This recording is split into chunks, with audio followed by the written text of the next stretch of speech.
Good morning, everyone, and welcome back to Adobe Live here on Behance.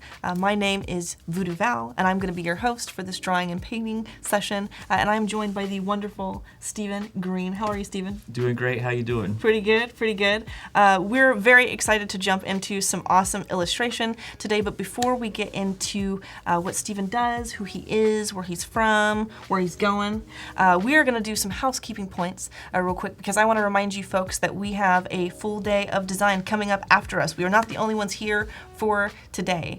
As some of you may have seen, I was here just a moment ago doing the Photoshop Daily Creative Challenge. Now me and Stephen are here for drawing and painting at the 9:30 mark. Coming up at 11:30, we're going to have Julian Crespo in doing the XD Daily Creative Challenge, followed by Claire, who's going to be doing XD workflows and pro tips at noon. So that's going to round out our day. Definitely don't go anywhere because we've got awesome stuff happening. We have an Adobe Flash trivia segment happening today where folks can win prizes and answer questions and all that good stuff. It's going to be super fun, so definitely don't go anywhere. But without further ado, why don't you tell us a little bit about you, Stephen? What do you do? What do you like? What are you going to be doing for us today? Hi everybody. I'm Stephen. Stephen Green. I work in comics. I'm a freelance illustrator. Nice. I've worked on a few Hellboy books.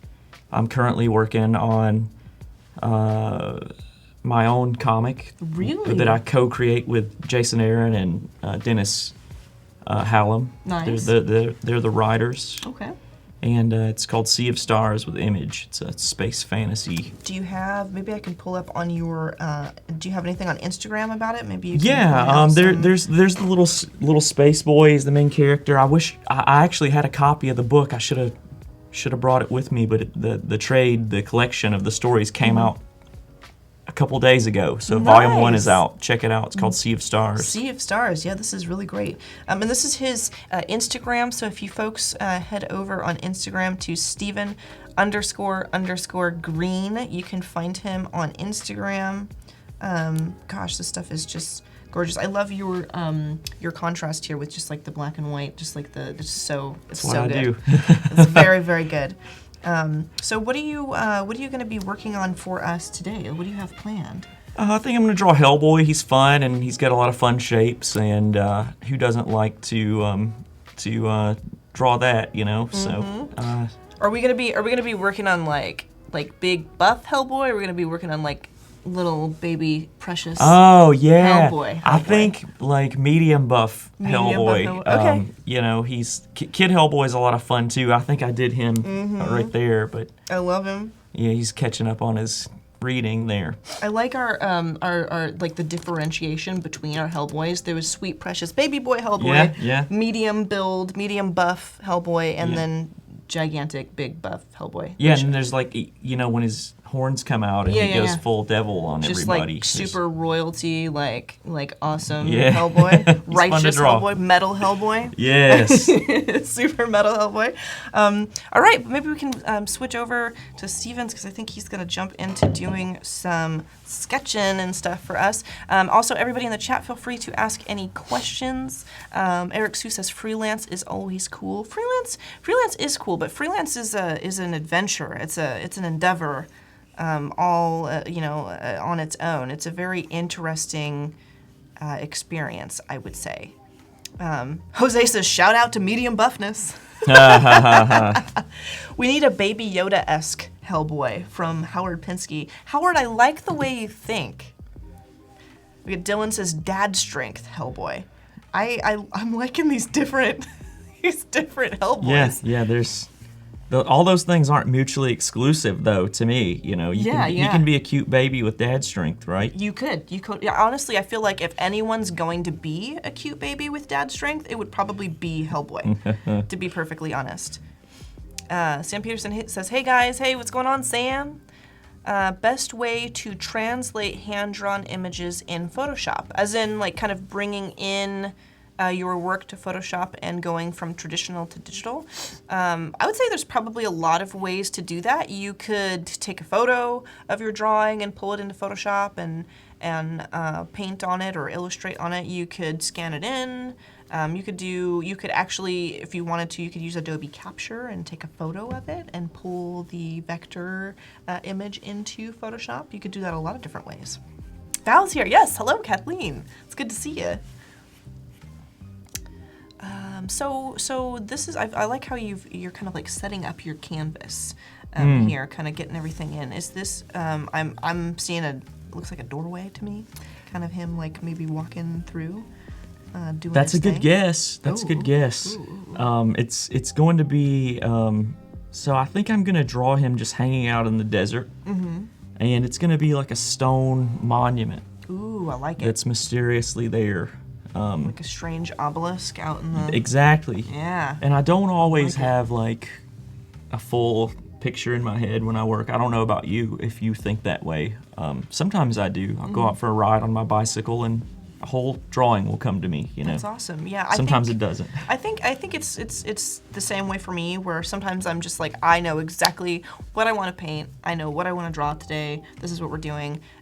Funny how whenever I have that feeling and I sit down in front of my canvas and I start to paint and just nothing like what I have in my head comes out on the canvas. But sometimes I just know like I want to use the color green today, or sometimes I know like I want to have like a big sort of monument structure like what you're doing in the painting, and then I just kind of go along with that and let it do what it's gonna do, you know? And I think it kind of just evolves as it goes. Yeah, which it is, should. You know, yeah. And unless you're perfect, things are gonna, you know, anomalies are gonna appear. And you have to work with them, you know. Definitely. Our Bob Ross lessons coming to fruition then, just happy little accidents. Yeah, that's been my experience, you know. Is this in Photoshop? No, this is Fresco. actually Fresco. Yes, Adobe Fresco. Also, Hank, can I just say that I think it's fabulous and incredible and magical if your middle name really is Groot? Like, that is so... His name is Hank Groot Wasink. I hope I said that right. I hope I didn't butcher that, but that is just a good middle name. Yeah, it's a great name. Good. Thank you to his parents for the, you know, for thinking ahead. Yeah, exactly. Planning to have just like an awesome child. That's just great. We are Groot, man. Welcome to Adobe Live. As someone who has never used Fresco, what's the benefits to using Fresco over Photoshop or like Procreate? I would say, like, aside from there being like really fabulous brushes, like like all the different kind of brushes and things that you can use in Fresco that do different things like you can't do in Photoshop, you can't do in Procreate and all of these programs. Just the simple fact of being able to connect from app to app and device to device is so wonderful, because I can create in Fresco and then I have that in my Creative Cloud files, and then I can go to another device at another time in another room or whatever, and I can have all of my assets and everything there. It all connects in, and it's just very convenient. And another thing I noticed, I wanted to make this point because somebody actually brought up the whole like being able to connect through from the different Adobe apps and everything. And somebody mentioned a while back that they didn't think that was possible unless you had a Mac.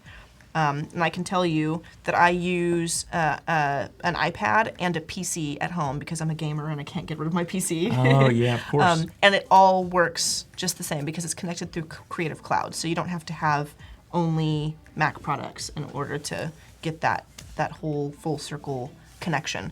So I want to make that clear. Please don't eat live brushes. Yes, don't eat them. No. Don't ingest anything of the sort. Don't do that. I'm loving this sort of formation that when you said you were going to be making like a monolith or something out in the desert, I imagined like a stone tablet or something. Like, this is way more unique and awesome than I thought when I was imagining. So I'm here for this. This is cool. Yeah, it's, you know, mostly I was thinking I just wanted a large diagonal shape. And, you know, there's so many things it could have been. It could have been some kind of plant or some kind of rock. Rocks, never, you can never go wrong with a rock. Yeah, you know? true. So just, and there may be some palm trees over here. I'll see how my palm tree skills are gonna go today. But See how that does. yeah, we'll see how that does. And I may pull up some palm trees for, I usually don't use reference early. I use it later. Okay. So I will, like, let's say I wanted to draw a lion. I'll draw the lion doing whatever I want it to do. And then afterwards, I'll You pull go up in. reference of a lion. Gotcha. That way I'm not too bound to what, I'm not really a photorealist anyways. So I Same. don't want to be too bound to a particular image unless Okay. it's a likeness or something. You know? Usually when I use, I kind of do that, but I have like a pre-reference phase where I have like extensive, organized, categorized Pinterest boards of reference. Which Yeah, actually, me too. before I knew that I was going to get to host you, I had been illustrating, and I have some of your Hellboy stuff in my Pinterest board. Yes, so they're like, you want to host Stephen Green, and I was like, yes, I want to host Stephen Green. Well, But yeah, I have like all of these Pinterest boards, and usually depending, like kind of like we were talking about, sometimes you have a plan for what you want to do. Sometimes you have like an idea of like color scheme or maybe genre. Maybe it's just like I want to paint something terrifying today, or I want to paint something that's like light and whimsical and airy. I will pull up a Pinterest board of that sort of thing, just to get like the creative juices going and have something to look at that keeps me in that mindset for a painting that I want to do. And then what I will do is I'll have that up, I'll have the Pinterest board up on another monitor, and I'll be scrolling through it, and sometimes I'll see a particular image where I'm like, oh, maybe I'll go this route. And then I'll start opening those, images and kind of looking at it for inspiration. And then once I have like a cool composition down, then I'm just like, okay, now I need to, like you say, I need to go and get like a reference for X, Y, and Z, and I need to, figure it out. So I will go do that later. But I typically always have something up just so that I can keep myself in the like mode of, this is what you're doing today. Stay on target. yeah, that's important. Sometimes if I'm drawing something unfamiliar to me, which is often, I will maybe spend a few hours drawing from reference. Okay. So if I'm trying to internalize, I mentioned lions earlier. If I'm trying to like get a feel for the thing, I might spend a day sketching them, or maybe Just less trying time. Yeah. Nice. Yeah. I think that's like the interesting nature of being like a kind of a dark fantasy artist, right? Is that I find myself a lot of times, and maybe you do too, kind of even illustrating something that does not even exist. And so every day. So how are you going to illustrate that? How are you going to show somebody like some weird eldritch being if it's not something that is in existence? And how do you, so you have to find reference for the things that you assume that it would, that you imagine it would have, and then you got to try to make it look like that works. That's why they pay us the big bucks. Oh, yeah. Everardo says, what iPad do you have? Do you know which model you have? It's not the new one. I just found out today. It's Mine is not the new one Yeah, either. it's an early 2018. I love it. Maybe I'll get a new one. Are the new ones better? Like, what do the new ones do? I think you can Yeah, you can magnetize the thing too. I think you and I have the same model actually, so I'm in the same boat as you, where I got the one that I could use the Apple Pencil with, and then very shortly after I got that, everyone was like, "Oh, new Apple Pencil, new iPad for Apple Pencil," and I was just like, Does the new one make you draw better? I don't know. Because if it does, I heard it makes you fly. Oh. I don't know. I can already fly, but if I could draw better, I would. Oh, definitely. well, all right. Yeah. Sorry. I didn't mean to offer you flight when you already had it, sir. Was not aware. Okay, I was exaggerating. Yeah, okay. I can all only right. levitate. Okay. I can't fly. All right. I can only levitate objects, not myself. Oh, well. So I'm not, I'm not there yet. I've come to learn from you here. That's what this is about. The whole ploy of getting you here was so that you could teach us how to levitate, not for drawing. This is a wonderful bonus, though. Thank you very much. Let's see. Stay on target. Yeah. Hey, Paco. Easy there. So, can you use any iPad and PC? Yeah, I would. You can, if any combination of that, as long as the iPad and the PC is compatible with Adobe apps because I'm basically, whenever I'm using an Adobe app on my mobile device or on my computer, I'm having it like sort of autosave into my Creative Cloud, which then makes it all available in my other apps. So when I, get onto my PC after I've been working on my iPad and everything has been auto updating, when I open up Photoshop and it shows me like the little, the new like home landing page of Photoshop that just shows you like the thumbnails of your most recent opened projects, it will have there what I have opened up on my iPad because it's saved to my CC. So that makes it really, really awesome. I usually, what I do is I sit down for hours and I paint and I forget to eat because that's the nature of being an illustrator sometimes, or any kind of designer.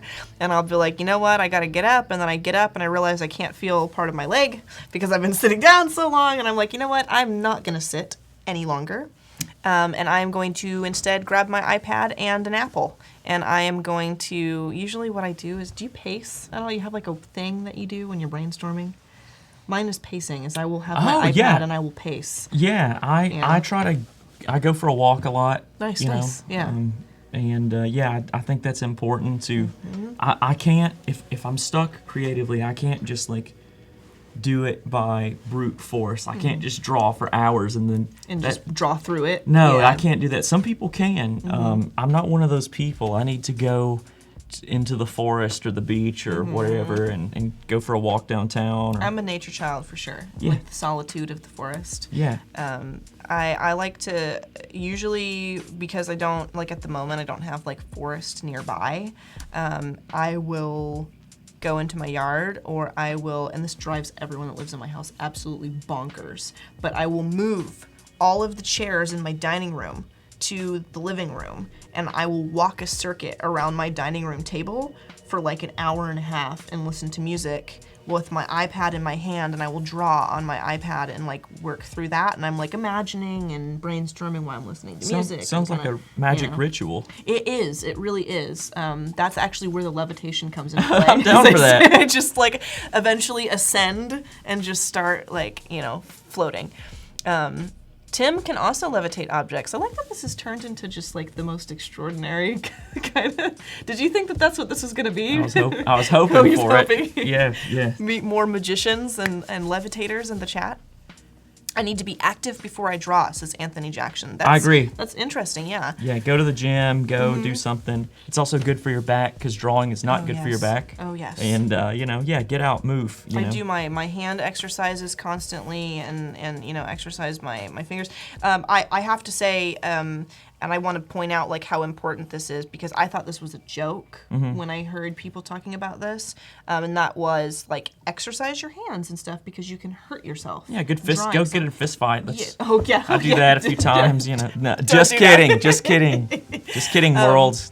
But people you would talk, like do your hand exercises, do all these things because you will hurt yourself and it's not a joke. And I was just like, ha ha ha, like I've even heard people like joke like, oh yeah, once I drew so much that I hurt myself. It's not. No, you don't want that. It's not fun. I drew so much without taking care of my hands and wrists and fingers that my hand formed a claw that I couldn't move for 2 days. Yeah, like it was like because that's my hotkey hand. Oh yeah.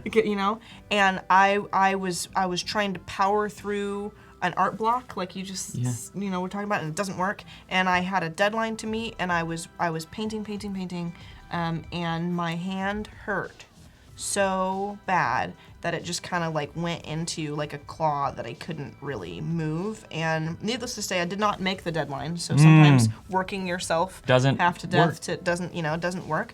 And it was painful, and I've never made that mistake again. So taking care of your hands, doing your hand exercises, exercising your wrists, doing different things with your hands, because if your hand is like this and like this constantly because you're drawing and you're doing hotkeys, sometimes you need to do a different motion. You need to do something else. And with any luck, we're gonna get old. Yeah. And with any luck, you'll still be drawing then, and you want to take care of yourself. Yep. So that short-term stuff to get a piece done or whatever is usually not worth it, in my opinion. Yep, I couldn't agree more. I didn't agree with you back then, but now I certainly do. Yeah. Because I thought it would be totally fine if I just kept working. Because I feel like there's a lot of things that people say about what it means to be an artist that I have discovered are wholly untrue, like as I've been an artist for a longer period of time. And one of those things is like, you know, the idea of like, you know, you're gonna be good at art if you sit there and slave away miserably for a long time. Like you're just sitting in front of your, you know, your tablet or your computer or your, you know, and you're just like working all the time. And yeah, you know, you need to put your time in to it. You need to hone that skill and everything. But working until you are unwell should not be glamorized, and it doesn't help. It doesn't help your creative journey. But I don't know. I kind of fell into that for a while where I thought, like, if I wasn't enjoying the art that I was doing, or I was having a hard time, maybe I was in that art block, or maybe I wasn't feeling good, that I had to power through it because, like, I had to persevere and all that. No, get up and take a break. You know, take a walk. Go, you know, take a walk like Steven. Go pace. Go, you know, get some water. Do some stretches, something. Come back with a refreshed mind. Because that's what one of the things that keeps your work flowing and healthy, right? Is kind of keeping a fresh mind on things. When I bought my iPad, bought the Apple Pencil, I didn't know it was second generation. This was in December. Oh no, is it not compatible? Oh darn. That sucks. I'm very sorry to hear that. Perhaps you can trade it in for something. Also, welcome back, Zorro. That is also an amazing name. It means the fox, right? Does it mean the fox? Yeah, in Spanish. Does any Spanish speakers, can they help with that? I think it means fox. You know, I just saw Antonio Banderas doing his little, you know, thing. That's the only thing I think of when I hear Zorro. I didn't know it meant He's something nimble else. and like sneaky. Oh, that makes sense. That makes perfect sense. Yeah. Howard says, so agree, Val. Also, sleep is incredibly important. I hate the phrase, I'll sleep when I die. Yeah, sleep, I feel like, for me anyways, sleep is where a lot of my ideas for paintings come from. Yeah. I don't know if you're like a dream person, but that's my thing. I mean, I don't draw if I can't sleep. I get nothing. It's it's impossible to think. You know. Got to recharge the batteries somehow. Yeah. Also, this is looking fabulous. I just love the form of him. Right now, it is so like classic Hellboy with the trench coat and the big hand and all this. I'm loving it. I have a question to ask you too. I noticed you got your, you know, when you do your composition, because you got like this nice kind of slanted. I don't know if that's the ground or if it will be, you know, kind of in there, and then you have like that nice sort of formation of this monolith that you were talking about. Yeah. When you decide that you want to do something, do you typically have like a composition chosen in mind, or do you, or is it different every time? Like, do you do thumbnails sometimes, or do you just go for it sometimes, kind of like you were saying earlier, or? Because I'm kind of either or. You know? Yeah, I don't have a hard and fast rule. I think we can all benefit from those classic like rule of thirds and you know all those classic rules of composition. It's something I'm continually working on. I don't think you can perfect it, but I just kind of go by feel. So if I have something on the left side, I want something on the right a little bit, and I typically work like if you can see here, I'm working usually with 3 elements. So I've got this monolith thing, I've got Hellboy, and then to the right of him I've got this shape, you know, which it's probably going to be some trees, but it could be what else could it be, you know? I was in my head, it was like thinking mushroom forest. Yeah, it could be that, you know, like you that could add to me. some more right here and make a pattern, right? The small one down here. So, So what are your thoughts on, because it's something that I've heard a lot, and it's something that maybe I'm not executing it properly, but it's something I struggle with myself, and I'm sure other people have the issue too. Like they say when it comes to creating, like especially like landscapes or environments or character illustrations that include like environments, it's always sometimes a pretty good idea to repeat certain structures 3 times. that's a great idea. It kind of shows the pattern. Yeah, big, medium, small, or It's, and sometimes though it's hard for me to do it and not make it look like a Raising the Bar commercial. You know what I mean? Like just yeah. kind of like I gotta figure like kind of like noodle with the composition a little bit and make sure things like look more natural, even though I'm doing things very deliberately. Yeah. I draw a lot of stars in Sea of Stars, and I'll try to group them together. And Sometimes I have to intentionally randomize them, because it's strange. You can do that, and you don't want flora, fauna, any kind of cracks in a rock structure. You want it to look like nice, irregular. And like, And it's hard to do that sometimes. Yeah. It is definitely for me, and I think like I kind of like you're saying with the stars and with other elements in illustrations and things, and even honestly even just in like regular design too. Like if you folks are graphic designers, if you're UI UX designers and stuff, sometimes you just need something to look a little more organic and like. You're putting in some little shapes or something to your design or whatever. It's supposed to look like confetti or something. But sometimes when you are the one that's putting each individual piece, you're not tossing it up organically. Then when you are arranging things, kind of like your stars or whatever, you're just like, man, this is symmetrical. This is so robotic. How do I make this look like it's just Here's an good? idea. Here's an idea that might work. Use a tool that you can't control as well. What do you mean by that? So, let's say you're drawing trees in a background and you want them to look random. Get a really big brush and draw them with that.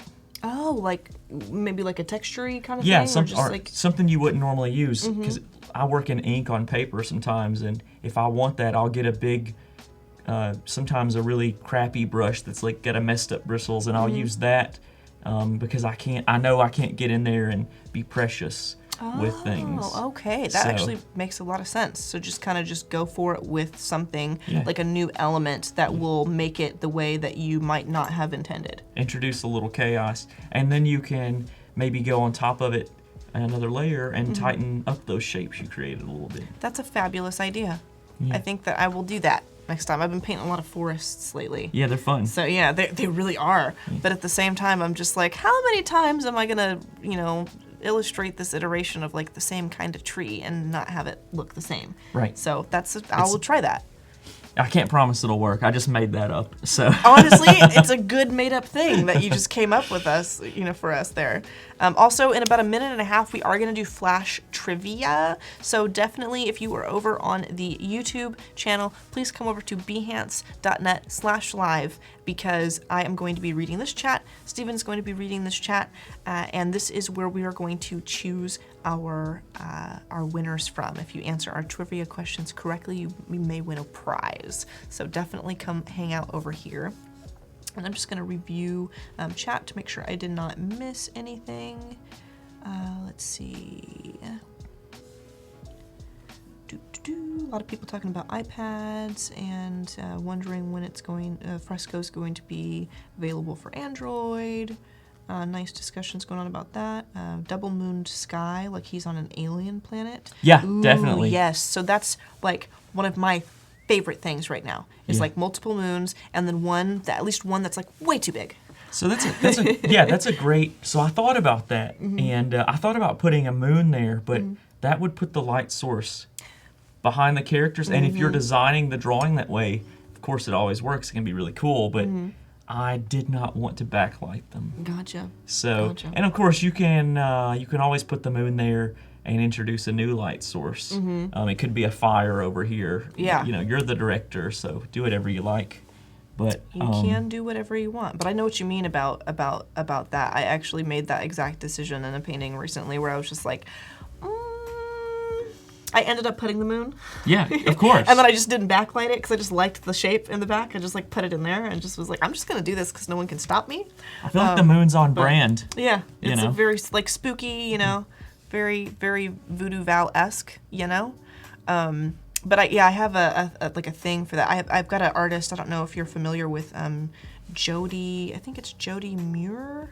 I can't remember how to say her last name, but she puts little teeny tiny hidden crescent moons in the sky, even if there's already a sun or a moon. Can we see it? Is that a thing we can do? I can pull it up, but I will pull it up after the Flash trivia because we are going to go into some trivia real quick right after this quick little introduction. So we will see you in a bit.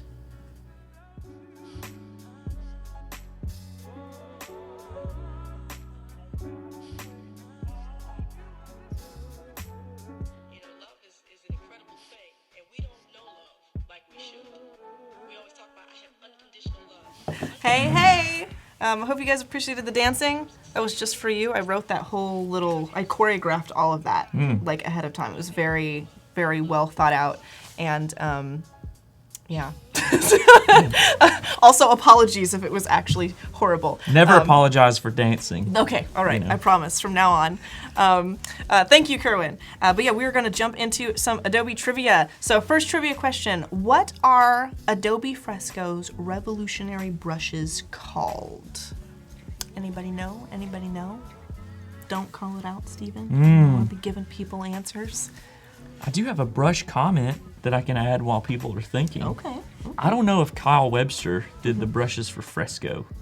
I know that he did some brushes for Fresco, yes. I'm pretty sure. He's a genius. Oh, yeah. He's a good friend of mine in real life. Really? Yeah. Oh, Yeah. I have yet to meet him. I He's feel a- like I keep missing him. He's a lovely person. Hello, Kyle Webster, if you're out there, you know. He seems like a really wonderful man. I would love to meet him. He's great. I used to live in Georgia, and he lives in North Carolina, and so he would come to comic conventions. You know. And he's an artist as well, believe it or not. You know. Yeah. Well, we've had him as a guest here a few times, and Yeah. he's done some illustrations, and he is a wonderful illustrator. Looks like we've got some answers in the chat. People saying live brushes. Yes, indeed. That is the answer. Adobe Fresco's revolutionary brushes are called the live brushes. And I love them. Yes, I do. I'm not good with them. I'm a pencil and ink guy. But I love them, yeah. yes. Which app does Adobe Fresco work with seamlessly? Anybody know? Anybody know? This is our second and last trivia question of the day. Uber. Uber. Yes. That's the only way that I can actually call an Uber sometimes is You if have I to- illustrate the logo 3 times and do a Yes. dance. Yes. That's basically how I summon my ride. And it's a every dragon. it's a dragon. The Dovahkiin picks me up personally. That's how this all works. I like that. Tim says, Adobe Live. No, the answer is Photoshop. Good job, guys. Photoshop. It works seamlessly with Photoshop. And I had to stop myself earlier because I realized as I was like talking about Fresco and everything that I might be like giving away the answers to these questions early because we talked about it working with other applications and its awesome brushes that I chose not to name very specifically. Well, earlier. we reward the attentive on this show. So, Yes, we you know. did. Right. Looks like I won't win, but Tim, you're here. That's a gift in and of itself. Haha. The winner in my book, sir. Yes.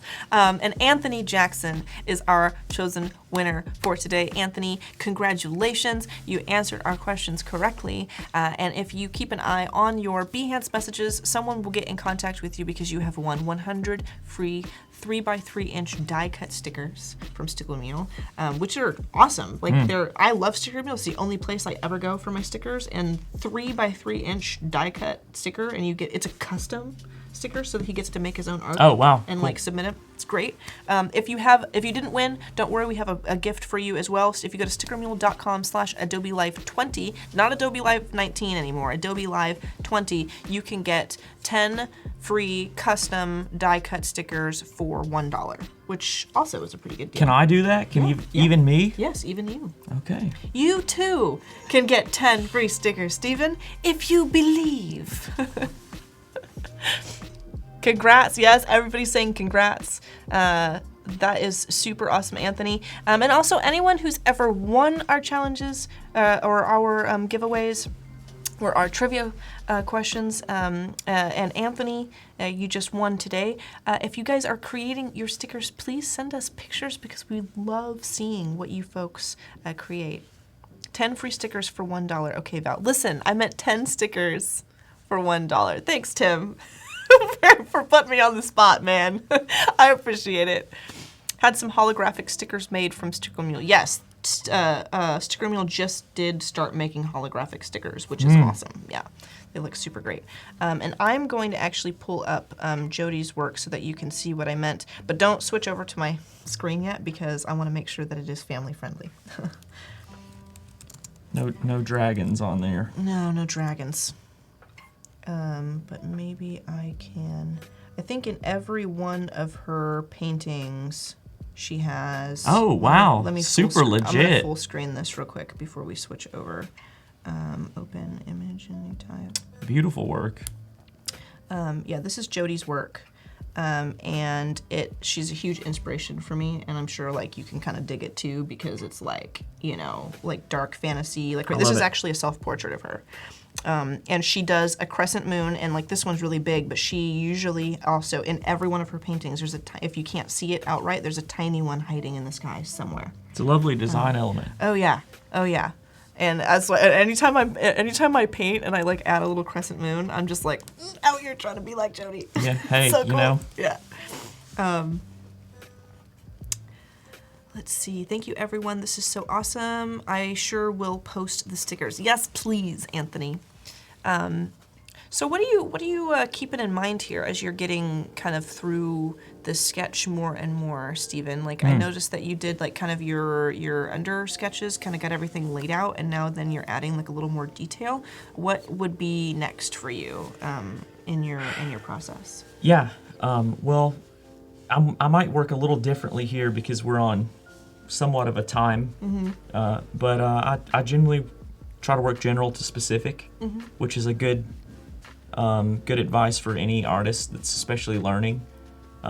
Get the big ideas down first, and then refine them as you go. Okay. So I kind of like what I have here. The trees, I don't like this tree here, the one up top. So I may make this one smaller, but it's good that I made that decision now, so that I didn't fully render this tree and have to, you know, but I tend to think that way. I have made one mistake that I wouldn't recommend, but you can see I've really gotten interested in Hellboy here, and I've put a lot of shapes in him, and I try not to do that because a lot of people, if they're drawing a character, they'll put all their heart and soul into the character, and the background gets neglected. Yes, that's me. So I'm gonna try to realize the background first, so that I don't eat all the dessert, and to draw the character, and then when I'm out of enthusiasm and energy, you know, because it really shows in your work if you put a lot of TLC into the background. But I've made that mistake already here. So you know what I started doing actually, because I'm mostly like a dark fantasy portrait artist. You know, like I like to do portraits of characters, be it like real people or characters that I favor, or sometimes I do D&D characters for people. They just send me a description, and you know, and then I go for it. But I did that for a very long time, where I spent so much time focusing on the subject matter of my painting that I neglected the supporting elements, you might say. You know, the things that, just because it's the background doesn't mean that it's not like helping to really like present your piece, you know, like that's the atmosphere around your subject matter, and it should be good too. And what I noticed that I was doing is that I was drawing it all at once. Like I would do kind of like what you're doing is I have like the character, and then I have like the background, and I'm doing the sketching and everything, and I'm putting it all together. And my favorite part of that first initial sketch, like the main sketch, is the character, so I would hyper focus on that. What I started doing is I started drawing them separately. So I would draw my character, like get the silhouette or whatever it is that I'm working on. I recently started doing like painting buildings, so I want to do like environments finally. Yeah, right. But I will draw that on one layer and hide it, and then draw the background, and then put the two sketches together. And start kind of blocking in my values and everything. But I notice when I draw them separately, I definitely don't neglect one or the other, because when I look at one without the other, then I realize that something else has to be my favorite part of the sketch now, because I don't have the subject matter over the top of my background. So I have to make the background good. Otherwise, I'm not satisfied with what I have there. So, you know, kind of removing that element makes me be like, okay, now I got to make this special, because I don't see a special thing yet. that's a great way to solve that problem. It's very clever. Thank very you. clever. I like that. I am in love with Baby Yoda. He is my Lord and Savior. Is that normal? I think so. I think so. I mean, that's how I feel. Because Baby Yoda's great. So, Yeah. I mean, either you're normal or we're both super weird. Which could be, there's an equal chance that could be the deal, Jan. But thank you for sharing.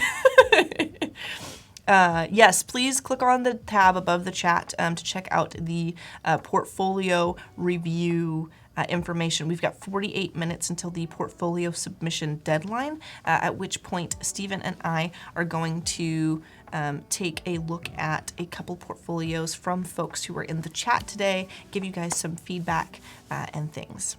That's a smart technique, Val. Thank you, Ariana. Let's see. Baby Jabba is the trend now. I don't even want to hear about that. Oh, wow. No. I don't want to draw Hellboy anymore. I want to draw Baby Jabba. You could totally do that. I would not begrudge you Not a changing lot to of Baby Jabba. There won't be any straight lines in that drawing, I don't think. No, not at all. No, not even. I feel like I watch a lot of Star Wars. I'm a big Star Wars fan. I can't not remember episodes where there were baby huts, and they just I get apparently the general consensus is that all baby huts smell really bad. That's It unfortunate. Yeah, it would be like an illustration that smells, but I don't know.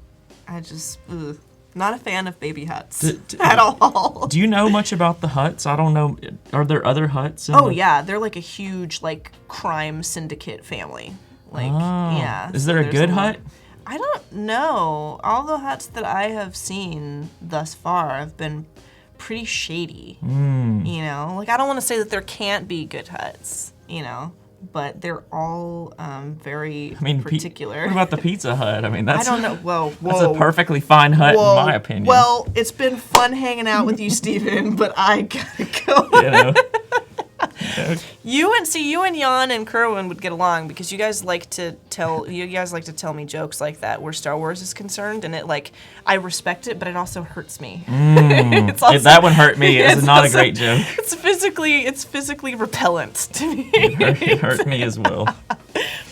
Baby Yuzan Vong. That's shout out to Legends and Extended Universe. We got some good nerds in the chat today. What's the big monster that ate everybody in the pit in the third? The Sarlacc.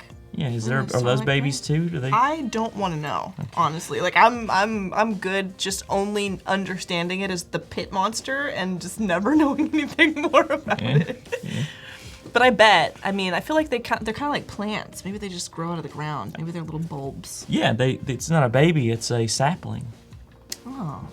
See, now it's kind of cute to me. Yeah. You look at it that way, and Sapling is just a very gentle word. It's kind of a soothing, gentle sort of word. Yeah, I like to think of myself as a sapling sometimes. Stephen the Sapling. You heard it here first, folks. Young sapling of a man. That could be your rap name. Yeah. Young Sapling. Oh, I have plenty of rap names. Do you? I do. Yeah. Are you allowed to share any of them, or if I can remember any? I've never rapped, but in case the drawing thing doesn't work out, you might have to go to rapping. Yeah. That'd be the next logical occupation. Right. Would be rapping. Right. Young Sapling. 2020. Baby Picard. Listen, guys, you guys are out of control. Oh, wow. Who said that? That would be Jan Eric, who's also bringing up Baby Borg. I don't know if resistance is futile unless it's nap time. Can this person get a free sticker that said Baby Picard? I think he's gotten free stickers. So Jan, a little bit of backstory about Jan. I'm going to give you some Jan lore, chat. I believe Jan Eric has been watching. I don't want to say he's been doing this since before it was cool, but he really has, because Adobe had a Twitch channel before they really did Adobe Live, and even on the Twitch channel, Jan Eric, I believe, were you the first? I think you've been watching the stream since the first stream we did on Twitch, and he's still watching today, and that was over 5 years ago, I believe. He's the OG, watcher of the stream. He is family. He has been with us forever. I think he might be an interdimensional art traveler of some kind because he's like always there. You know, like people tell those stories about like the man in the suit that's always in the pictures whenever something crazy happens. He's like the man in the suit, but for Adobe streams. Oh. He's always here when something's going down, and you know, sometimes you don't know he's there, but he's there. Like that's how he is. Yeah, Jan Erik's the OG. Yeah, Jan the goat. Can you rap a bit louder, Val? I need new song material. Absolutely not. That's danger zone. Not happening. I've been watching since the 2015 Twitch days. Yep. I am the doctor. Yes, Jan. MIB, Jan Erik. Yep. And when he's not here, it's just weird. There's a considerable absence of puns when Jan is not here. You know, it's a little devastating, but we try not to let it get to us too much. I'm loving the detail that you're starting to add in there as far as just like the shading, giving it kind of a 3D dimension now. This is great. I'm blocking it in to save my future self trouble when I pull out the inking brushes probably tomorrow.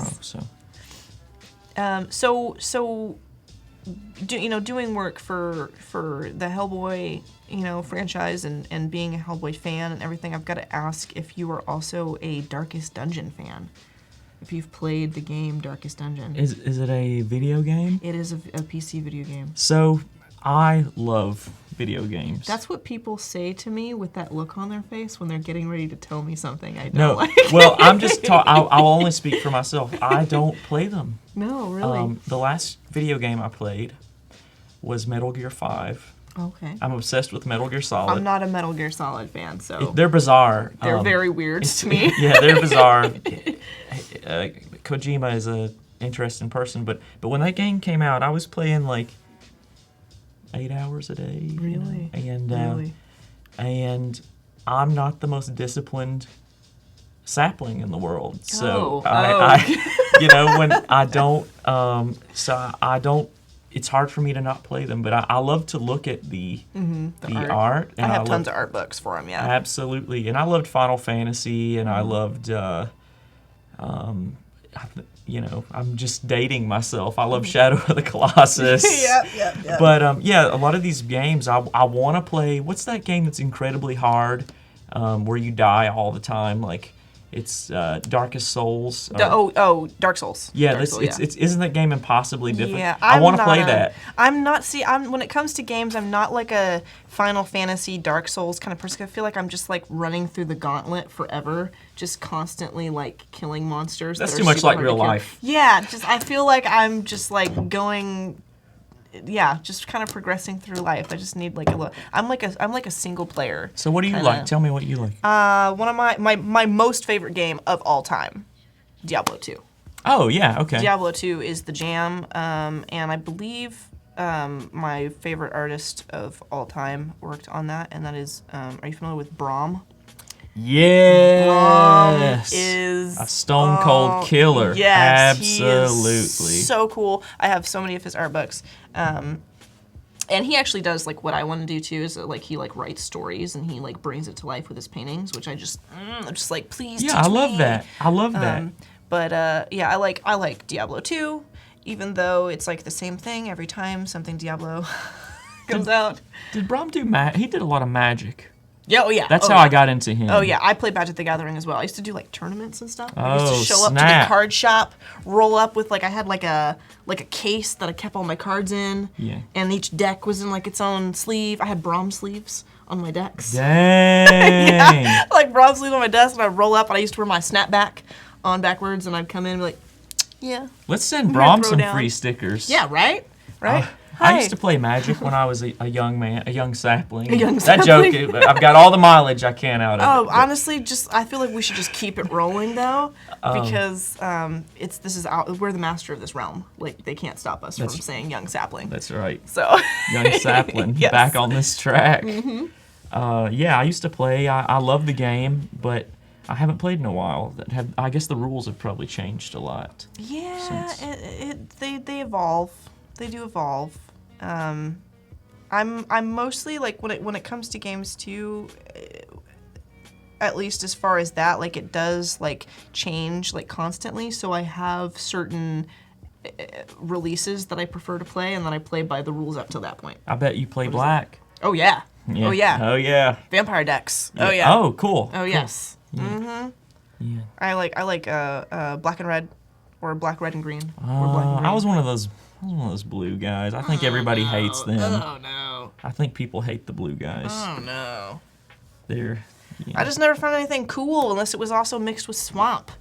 They just torment. Yeah. Well, so when the black cards, I was kind of scared to get into that when I was. Well, they're terrifying. I was scared. But I'm VooDoo Val, so that's fine That's with right. me. That's I just didn't want my I'm all mama good. seeing those cards. Yeah. Well, you my know. parents played Magic the Gathering, and so they played Diablo too. So that was like they taught me how to play. Me and my brother were not allowed to play Magic the Gathering till we were in high school, though. That was like a rule in our house because they didn't want us fighting over the cards, and we were like, nah, we won't do that. And guess what we did?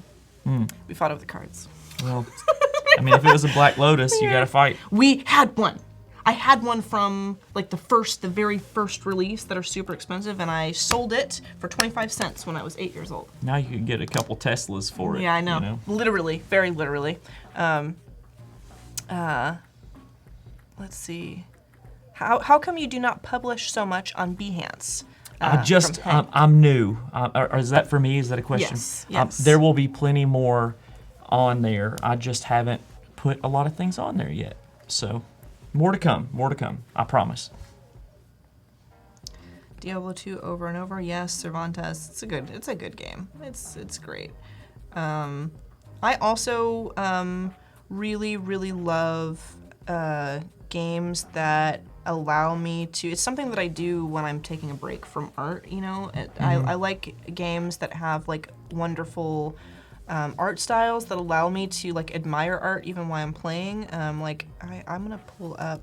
I'm gonna look for make sure that the artwork that I show for these games is like something that I can show, because I don't want it to be too spooky and crazy. But Darkest Dungeon, it's very reminiscent of the style of some of the Hellboy comics, which is why it was so like one of the things that I just like loved so much. I'm gonna full screen this. Oops. And of course, the star of all the Hellboy books is Mike Mignola, who is my favorite artist. You know, so. And it's the artwork is just like it's such an interesting texture and awesomeness to it that just feels great. But this is like one of the things from the game here, and this is the whole game looks like this. I actually had the wonderful opportunity to do some artwork for them for their DLC and for the Colors of Madness expansion too, because I talked to them. I was just like, hey, by the way, I love you. I know that's weird, but I love you. No, So, it's like, never weird to love somebody. You know? That's dope.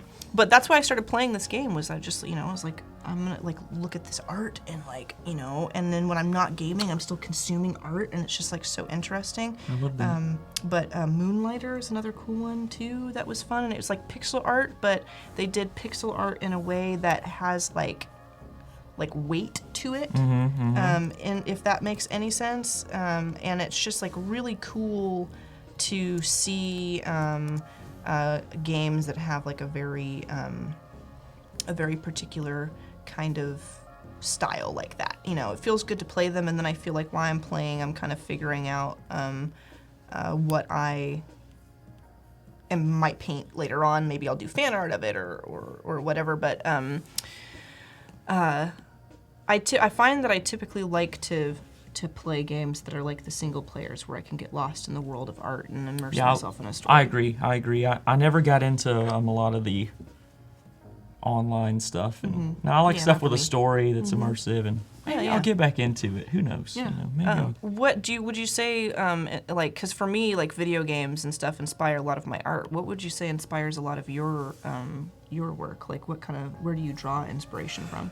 Well, I'm still inspired by video games. Yoshitaka Amano from Final Fantasy. Yoji Shinkawa from Metal Gear with all the brushy, messy stuff. let's see, is it McKay or McHugh? Do you know? Ian McKeag. McKeag? Well, there's McKeag that works at Star Wars, Yeah. but there's another guy that was the lead designer for Rockstar, I think. It's Ian. Oh, I know who you're talking about. Yes, yeah. They're both He draws these yes, flying boats and. Yes, very, very good. I get inspired by a lot of animation artists, and I like a lot of like fantasy artists like Brahm and Frazetta, absolutely, Jeffrey Catherine Jones, and but it's good to be inspired. If you work in comics, it's good to be inspired from outside of comics. If you work in dark fantasy, maybe you bring in things from other, Yeah, so definitely. it's good to not be too incestuous with your interests. I think too, one of the things that kind of like I was talking about, like liking the games that have like little pixel art, kind of stuff. I noticed that really helps me when it comes to me wanting to break away from like kind of a dark, spooky kind of thing, because obviously there's like scary, spooky like pixel art pieces that people have done before. But I think that the nature of pixel art, especially when you're really like you're using like large pixels and it's not like super detailed where the pixels are very small. When you get into like observing pixel art, even if you do something that is along the lines of like the horror genre, it's very hard to lose that whimsy to it, in my opinion. So I sometimes will look at like a lot of pixel artists do scary things so that I can figure out like how do I add a little bit more whimsy or like magical, like happy vibe to something that's terrifying. Just a pinch. Which is, just a tiny, tiny little bit, It's brilliant. Usually it's making the eyes a little bit bigger and putting a bit of gloss on it. Because that could also make it look terrifying depending on how many eyes there are. What That's kind of what they monster did with you're Yoda. making. They made his eyes a little bigger and Yeah. put a And little, all of a sudden it's cute. it's Baby Yoda. Baby Yoda, exactly. He still had a little old man hairdo. Did you notice that? He had like a little gray fluff a little bit. Yeah, I was like, yeah. are you all born old? Oh no. That's adorable. Guild Wars 2 is Melinda's favorite game to socialize with others and play together. Great community in the game. Yeah, I've actually got to meet a lot of people from the Guild Wars 2 team. I got to do a art stream for them once, and they're like so cool. Like the cool community definitely bleeds into like the team of people making that game. Like very, very neat. Let me see. I want to make sure I'm not missing any questions in the chat. Also, we've got about 30 minutes until portfolio reviews, so definitely check out the portfolio review tab above the chat because you'll want to check that out, get some more details on how you can submit your portfolio. Stephen and I are going to be going through 2 of them towards the end of the stream, and we're going to go through and give people feedback. We ask that you maybe try and submit portfolios that are relevant to stream, so if you're an illustrator or a painter or something like that, then I feel like we would be uniquely qualified for that particular kind of work. We can give you some good feedback for that sort of design. But I mean, anybody's welcome. So please submit a portfolio so that we have some to choose from and we can check out what you folks are working on. And how much time is left until the portfolio reviews? We have 30 minutes until the deadline. So if you don't have a portfolio and you're fast, you get 30 minutes to make one. Yeah, that's true. Yeah. If you don't have a portfolio, and I want to make, that's actually a great point that you bring up. I want to make it very clear. I think a lot of people think that when they submit the portfolios to us for review, that means you have to be like really, really good. Not at all. Yeah, but the purpose of a portfolio review is for you to improve. That's right. So if you have room for improvement, even if you might be embarrassed of how much room you might have for improvement, this is an opportunity. This is an encouraging kind of safe community for growth when it comes to art. 100%. We are not shaming people who might not be as far along in their journey. I want to bring up something that a wonderful gentleman told me one time by the name of Sam Peterson Art, who is in chat. He said this many years ago on an Adobe Twitch stream, and I've never forgotten what he said, and that is he never really looks at art in the context of this is good art or this is bad art or this artist is not good. He looks at art and recognizes it as for where they are in their art journey. That's completely true. And he says you should try to do that, and I try to do that, and I have been doing that since I heard him say that, because it's so right. Like, it doesn't really matter how old you are or where you're from or whatever. Like, we all have like a path that we're going. Everybody's path is different, but a lot of times you can see like, this person or that person is, they're in the stage where they're maybe learning anatomy, or they're in the stage where they're maybe learning how to use color, and they're learning how to complete a painting or whatever they're doing. But it's just the level that the level that you're at. It's where you're at in the journey of your art. It's not bad art, if you're not where you want to be. You just have a little bit more to go. So keep that in mind, and hopefully that will maybe encourage some of you who are pretty early on in your journey to submit that portfolio, because we're not looking for somebody who I don't believe that there is a perfect portfolio out there. No. But we're not only going to choose portfolios that are super, super great. Like, if you have work to be done, we will, maybe those get chosen, and then we can give you feedback and we can help you out. So. Yeah, never be too shy to show off things, because there's no telling where you can go and how far you can get, and you have to start somewhere. Yeah. And I think too, when you open yourself up for feedback, you become a better designer in general, and I think that it helps you, like opening up yourself for feedback and learning how to take constructive feedback well, I think opens up for a lot of learning experiences in life in general, like in a lot of aspects of your business and just in your everyday life.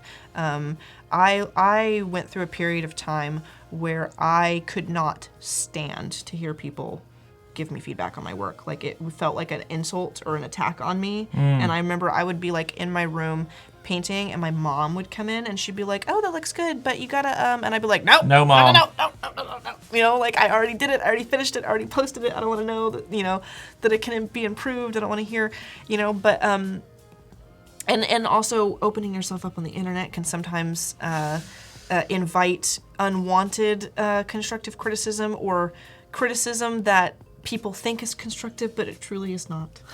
Yeah, that's that one you got to be careful with. I would say a good rule of thumb is only listen to people who you want to be like that you respect. Yep. I actually developed a method for piecing through anonymous feedback on the internet when it comes to and this is what I kind of had to do this because it started to drive me nuts. Like, I would post stuff on Instagram or on Twitter or Behance or whatever, and sometimes I wouldn't get a lot of feedback, or sometimes people would give me feedback but it wasn't the feedback that I wanted, or people thought there was something wrong. And when it first started happening, when I first opened the floodgates of like, "Here, world, look at my art and tell me what you think," I often became overwhelmed by all of the different opinions people had of my work, or even if they didn't seem like they were negative opinions, what I perceived to be negative opinions would bother me. And then I started, for a time, would change my work to fit what I thought people wanted to see. You can never win, though. It's you like never playing can whack-a-mole. win. Yeah, never win. And it was overwhelming to me, like the different opinions that people had. And so what I learned is I don't care if somebody can walk up to it and be like, "This painting is the worst thing I've ever seen." I'd be like, "Well, that's your opinion. That's nice, but I think it's pretty dope. So thanks." The check's still cash, sucker. Yeah. Yeah. Young sapling. Hey. But now what I do is I keep my ears open whenever I'm getting feedback, and I pull out the duplicate comments. So if somebody says, person A says, "You know what, I hate this painting, it's too dark, I don't like the color purple, and I think your subject matter is cheesy." And then subject B says, "Hey, really like this painting, everything's really great, but it's kind of dark." And then person C says, "Hey, I really love everything about this. I love all the purple colors. I love all this, and that, but it's kind of dark." The thing that is consistent through all of those different vibes and different kinds of feedback, is that all three of those people said that the painting was very dark. They can't see everything. They can't, there was like one complaint that was consistent through. So I might have a comment section full of like 50 people saying all different kinds of things, but if I see a pattern of somebody commenting on something, then I know that there's something there and maybe I should go back and revise. And that doesn't always mean that that's a thing I need to change, but I keep it in mind and I look at it and I review it as like, do I want to change this? Is this something about my work that I feel needs to be different, or do I want to keep going down that path? And then I go from there. But you kind of learn how to like parse through all the different layers of feedback that you get. That's really clever. That's a great way to think about it. Otherwise, it kind of drives you nuts, It can. It can, especially like like if you get very popular, like the more popular you get. I can't imagine how it would be to be one of those people that posts something and they have like 80,000 people on. Lowish. Yeah. Or some of those other artists. Yeah, and then they post and then they're just like got 100,000 people telling them like exactly what they think about their art. I think it would drive me nuts, but managing it I think is very important. It's the same as, doing your hand stretches and getting exercise and drinking water. Yeah, that's a tough one. The wondering what people think. That's a tough one. Yep.